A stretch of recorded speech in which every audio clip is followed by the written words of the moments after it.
শিক্ষার্থী বন্ধুরা, পঞ্চম শ্রেণীর শিক্ষার্থীরা, আশা করি ভালো আছো। আজকে আমি তোমাদেরকে পড়াবো চতুর্থ অধ্যায়ে কোরআন মাজিদ শিক্ষা। কোরআন মাজিদ শিক্ষা তোমাদের সিলেবাসে অর্থবার্ষিকী আছে তৃতীয় অধ্যায় থেকে পঞ্চম অধ্যায় পর্যন্ত। তো তৃতীয় অধ্যায় শেষ, আজকে আমরা চতুর্থ অধ্যায় ধরেছি। চতুর্থ অধ্যায় দেখো কোরআন মাজিদ শিক্ষা। কোরআন মাজিদ শিক্ষা, কোরআন মাজিদের পরিচয়।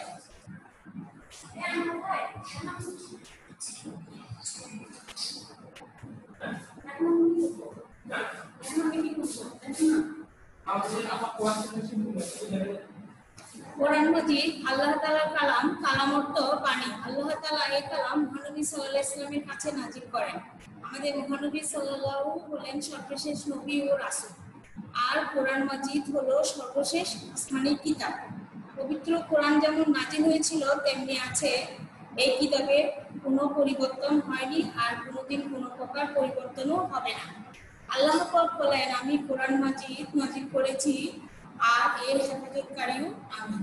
মানুষের ভালো হওয়ার, কল্যাণ লাভের সব কথা, সব নিয়ম নীতি আল্লাহ পাক কোরআন মাজিদে ঘোষণা করেছেন। কোরআন মাজিদ তিলাওয়াতের উদ্দেশ্য চারটি। কোরআন মাজিদ তিলাওয়াতের উদ্দেশ্য চারটি। সহিহ শুদ্ধভাবে তেলাওয়াত করা, এর অর্থ বোঝা।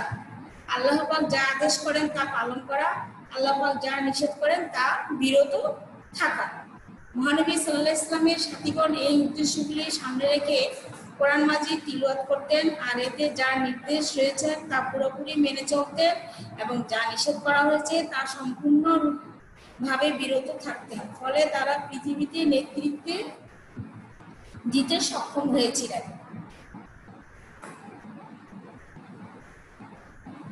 আচ্ছা, কোরআন মাজিদ তেলাওয়াত করলে আমরা জানতে পারবো আল্লাহ তাআলার পরিচয়, নবী রাসূলের পরিচয়, ফেরেশতাগণের পরিচয়, পরকালের পরিচয়। আমরা আরো জানতে পারবো আমাদের সৃষ্টিকর্তাকে, আমাদের রিজিকদাতাকে, কে আমাদের পালনকর্তা, কে সর্বশক্তিমান, কে সর্বশক্তি সবকিছুর মালিক, কে পরম দয়ালু, কে একমাত্র শান্তিদাতা। আরো জানতে পারবো কাজকর্ম কিরূপ হওয়া উচিত, চরিত্র কিরূপ হওয়া দরকার, দুনিয়া কার হুকুম মানবো, কার হুকুম মানবো না, কিসে আমাদের সম্মান সফলতা, কিসে আমাদের ব্যর্থতা ও লাঞ্ছনা। তাহলে এলো কোরআন মাজিদের পরিচয়। কোরআন মাজিদ তেলাওয়াতের উদ্দেশ্য চারটি। ১. সহিহ শুদ্ধভাবে তিলাওয়াত করা। ২. এর অর্থ বোঝা। আল্লাহ পাক আদেশ করেছেন তা পালন করা। ৪. আল্লাহ পাক যা নিষেধ করেছেন তা থেকে বিরত থাকা। তাহলে কোরআন মাজিদের উদ্দেশ্য চারটি এবং এই চারটি কি পয়েন্ট দিয়ে লিখে দিব। পরে আসো তাজবিদ। আচ্ছা, বাংলা আমাদের মাতৃভাষা, কোরআন মাজিদের ভাষা আরবি। সঠিক উচ্চারণে আমাদের কোরআন মাজিদ তিলাওয়াত করা শিখতে হবে। সঠিক উচ্চারণ কোরআন মাজিদ তিলাওয়াত করলে আল্লাহ তাআলার কালামের অর্থ ঠিক থাকে, সালাত শুদ্ধ হয়। সঠিক শুদ্ধভাবে কোরআন মাজিদ তিলাওয়াত করতে না পারলে আল্লাহর কালামের অর্থ ঠিক থাকে না, সালাত শুদ্ধ হয় না, পাপ হয়। শুদ্ধভাবে কোরআন মাজিদ তিলাওয়াতের নিয়মকে তাজবিদ বলে। তাজবিদে থাকে মাখরাজ, ইদগাম, গুন্না ইত্যাদি বিষয়ে বিবরণ। পরে আসো তাজবিদের পরে এবার থাকবে মাখরাজ। আরবি শব্দ উচ্চারণের সময় মুখের এক জায়গা থেকে এক একটি হরফ উচ্চারিত হয়। কখনো জিহ্বা, কখনো তালু, কখনো দাঁত, কখনো ঠোঁট, কখনো কণ্ঠনালী, নানা স্থান থেকে হরফ উচ্চারণ করা হয়। আরবি হরফ উচ্চারণের স্থানকে মাখরাজ বলে। কোনো হরফকে সাকিন করে ডানে একটি হরকত বিশিষ্ট আলিফ বসিয়ে উচ্চারণ করলে সাকিন হরফের আওয়াজ সে স্থানে গিয়ে থেমে যায়, তা হলো হরফের মাখরাজ বা উচ্চারণের স্থান। যেমন আলিফ জবর আ, এখানে বর্ণ উচ্চারণের সময় আওয়াজ দুই ঠোঁটে থেমে গেছে, কাজে বা বর্ণের মাখরাজ দুই ঠোঁট।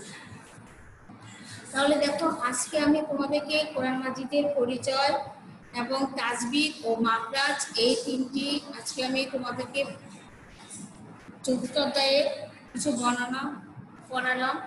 এখন দেখো, তোমরা এখান থেকে সংক্ষিপ্ত প্রশ্নগুলি বোর্ডে লিখে দিচ্ছি, তোমরা কিন্তু এগুলো পড়ে নেবে এবং প্রতিদিনের পড়া প্রতিদিন শিখে নেবে। তো আজকের পড়া কালকের জন্য রাখবে না, কারণ যা দিচ্ছি তা কিন্তু ইম্পর্টেন্ট, এটাই খেয়াল রাখবে। সংক্ষিপ্ত প্রশ্নগুলি দেখো আমি বোর্ডে লিখে দিচ্ছি, তোমরা তা তুলে নিবে।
শিক্ষার্থীরা দেখো তোমরা এক কোরআনবাদী পাঠের উদ্দেশ্য কয়টি, 2 নম্বর প্রশ্ন মাত্রাজ কয়টি, 3 নম্বর প্রশ্ন পাঠবাণী গল্পটি, 4 নম্বর প্রশ্ন সাজার দোয়া কতটি উচ্চারিত হয়, 2 থেকে কোন ধারা উচ্চারিত হয়। তাহলে সংক্ষিপ্ত প্রশ্নগুলি তোমরা তুলে নিবে এবং সংক্ষিপ্ত প্রশ্নগুলি তোমরা বাড়ির কাজ করে নিবে, সাথে সাথে শিখে নিবে। এবার আমি গণনামূলক প্রশ্ন দিচ্ছি, দেখো গণনামূলক প্রশ্নগুলি লিখে নাও। 103 পৃষ্ঠার ছোট প্রশ্ন এবং গণনামূলক প্রশ্ন দিচ্ছি 3টি, তোমরা দেখে নাও।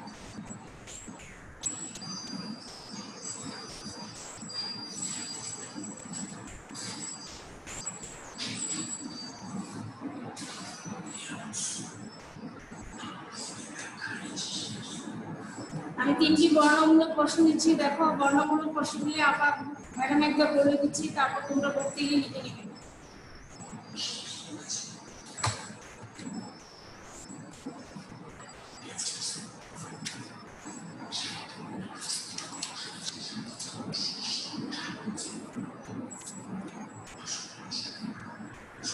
আমি কোরআন মাজিদের পরিচয়, তাসবিহ, মাখরাজ করিয়েছিলাম।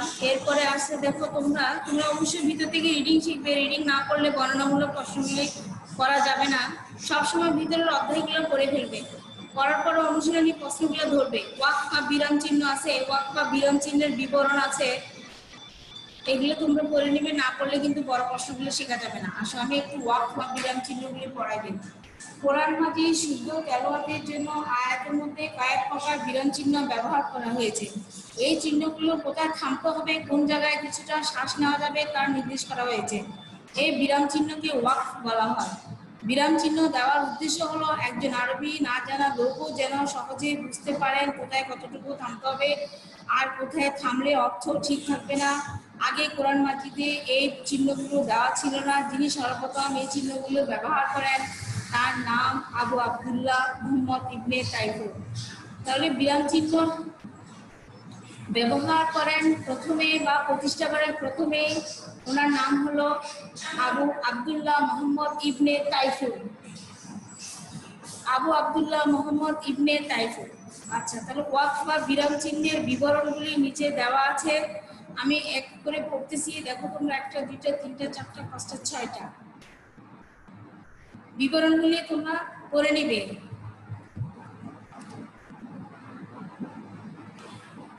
দুই একটা আমি পড়ে দিচ্ছি, দেখো। একে ওয়াকফ বা থাম বলে, আয়াতের শেষে এই চিহ্ন থাকে, যেখানে শুধু এই চিহ্ন থাকে সেখানে আমরা অবশ্যই থামবো, কিন্তু এর উপর অন্য কোনো চিহ্ন থাকলে তখন আমরা সে অনুযায়ী আমল করব। একে ওয়াকফ লাজিম বলা হয়, এরূপ চিহ্নিত স্থানকে ওয়াকফ করা আবশ্যক, না করলে কোনো কোনো ক্ষেত্রে অর্থ বিকৃত হয়ে যেতে পারে। একে ওয়াকফ মুতলাক বলা হয়, এরূপ চিহ্নিত স্থানকে বিরোধী উত্তম। একে ওয়াকফ জায়েজ বলা হয়, এখানে থামা বা না থামা উভয় অনুমতি আছে, তবে থামাই ভালো। ওয়াকফ মুজায়েজ বলা হয়, এখানে না থামাই ভালো। মুজওয়াজ বলা হয় বলে, এখানে না থামাই ভালো। ওয়াকফ মুরাক্কাস বলে, এরূপ চিহ্নিত স্থানে না থেমে মিলিয়ে পড়া ভালো, তবে দমে না কুলালে থামা যায়। এখানে থামার ব্যাপারে মতামত আছে, মতভেদ আছে, থামবে না, এখানে থামা উচিত, থামা যাবে না। আয়াতের মাঝখানে থাকলে থামা যাবে না, আর আয়াতের শেষে গোল চিহ্নের উপর থাকলে থামা যাবে, গোল চিহ্নের উপর থাকলে থামা যাবে। অনেকগুলি সিস্টেম আছে অবশ্য, যারা কোরআন তেলাওয়াত করেন সবসময় তারা হতে চিহ্নগুলো পেয়ে পাবে। গুন্না, কোরআন মাজিদ সহি শুদ্ধভাবে তিলাওয়াতের একটি নিয়ম হলো গুন্না, নাক ব্যবহার করে উচ্চারণ করাকে গুন্না করা হয়। আরবি হরফ 29টি, এর মধ্যে গুন্নার হরফ 2টি, মিম আর নুন। এই হরফ 2টি যখন তাসদিদযুক্ত হয় তখন তার উচ্চারণ স্বরকে নাকের বাঁশির মধ্যে দিয়ে গুনগুন করে উচ্চারণ করতে হয়। গুন্না করা ওয়াজিব, গুন্নার স্থলে কমপক্ষে 1 আলিফ পরিমাণ লম্বা করতে হয়। ইন্না, আম্মা, সুম্মা। কোরআন মাজিদ তিলাওয়াতের ক্ষেত্রে গুন্নার গুরুত্ব অপরিসীম। আমরা তিলাওয়াতের সময় যথাস্থানে গুন্না করবো। আসলে গুন্না যারা কারিগরে পড়ে, যারা টেনে টেনে কোরআন তেলাওয়াত করে, ওনারা হয়তো গুন্নার জিনিসটি বেশি ব্যবহার বা উচ্চারণ করে থাকেন। গুন্না করতে গেলে 1 আলিফ পরিমাণ অবশ্যই লম্বা করতে হয়।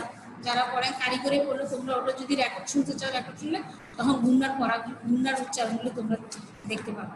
এবার আসো বর্ণনামূলক প্রশ্ন দিচ্ছি। আমি ছোট প্রশ্ন দিয়েছিলাম অনুশীলনী অধ্যায়ের 5টি, এবার বর্ণনামূলক প্রশ্ন দিচ্ছি, আমি এখন তোমরা লিখে নাও। অবশ্যই বর্ণনামূলক প্রশ্নগুলি শিখবে।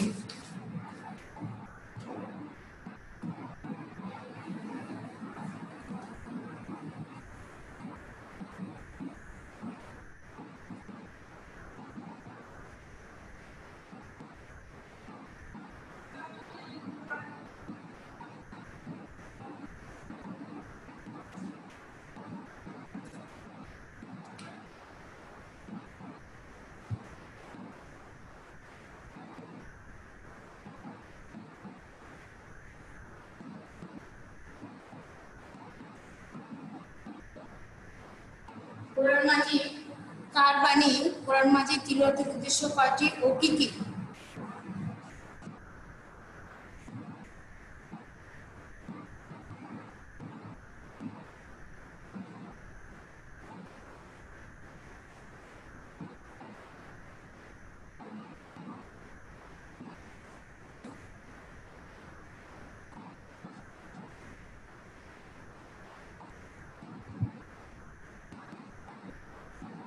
কোরআন মাজিদ কার বাণী? কোরআন মাজিদ তেলাওয়াতের উদ্দেশ্য কয়টি?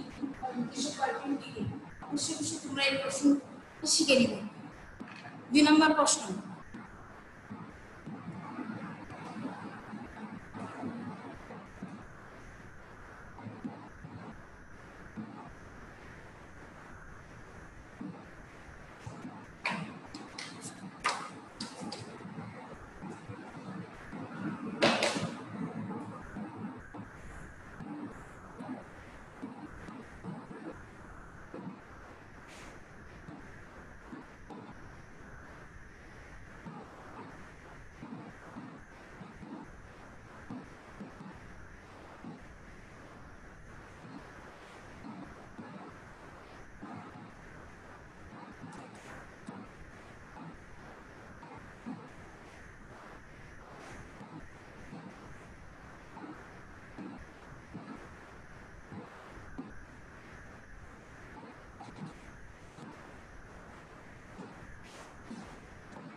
প্রশ্ন তাসবিহ কাকে বলে?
দেখো শিক্ষার্থীরা, আমি বর্ণনামূলক প্রশ্ন 4টা দিয়েছি, তোমরা সেই 4টার দিকে ভালো করে মনোযোগ দাও।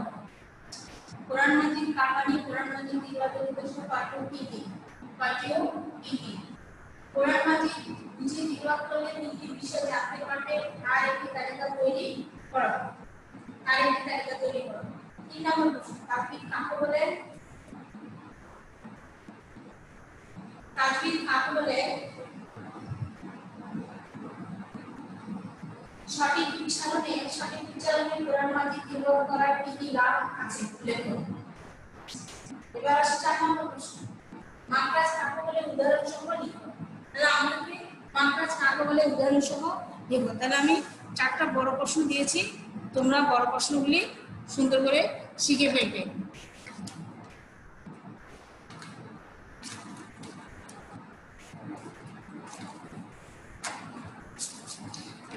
অনুশীলনীর সঠিক প্রশ্নগুলি বহুনির্ভর সঠিক প্রশ্ন উত্তরগুলি দেওয়া আছে। সঠিক প্রশ্নে কতগুলি সঠিক প্রশ্ন দেওয়া আছে, তোমরা সেগুলি সঠিক প্রশ্নগুলি শিখে ফেলবে। এরপর শূন্যস্থান দেওয়া আছে, শূন্যস্থানগুলি শিখে ফেলবে।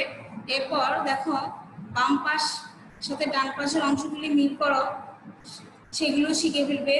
অনুশীলনীর মধ্যে তোমরা ছোট প্রশ্ন, নৈর্ব্যক্তিক প্রশ্ন যা যা আছে তা শিখে ফেলবে। শিখার পরে এরপর সংক্ষিপ্ত প্রশ্নগুলি আর বর্ণনামূলক প্রশ্ন অনুশীলনের মধ্যে তোমরা মনোযোগ সহকারে অবশ্যই সেটা শিখতে চেষ্টা করবে। কারণ আজকের পড়াগুলি কালকের জন্য রেখে দিবে না, তাহলে তোমাদের অনেক পড়ার চাপ পড়ে যাবে। সেই চাপে তোমরা হয়তো প্রতিদিনের পড়া প্রতিদিন না শিখলে পরের দিন হয়তো তোমাদের কষ্ট হয়ে যাবে। অতএব তোমরা মনোযোগ দিয়ে সব পড়াগুলি শেষ করবে। ঠিক আছে শিক্ষার্থীরা, এতটুকু রইল, তোমরা মনোযোগ দিয়ে পড়াগুলি আদায় করে নেবে। ভালো থাকো, ধন্যবাদ।